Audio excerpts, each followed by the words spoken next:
بسم الله الرحمن الرحيم. maanta waxaan booqasho ugu yimid gurigiisa walaalkay wariye Cabdicasiis Afrika oo runtii aad la socotaan inuu ku dhaawacmay magaalada Muqdisho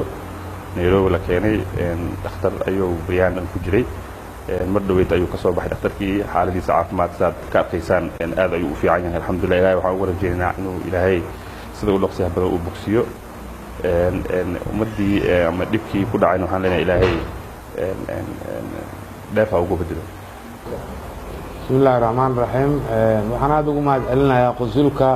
safaaradda Soomaaliya ee ku leedahay Kenya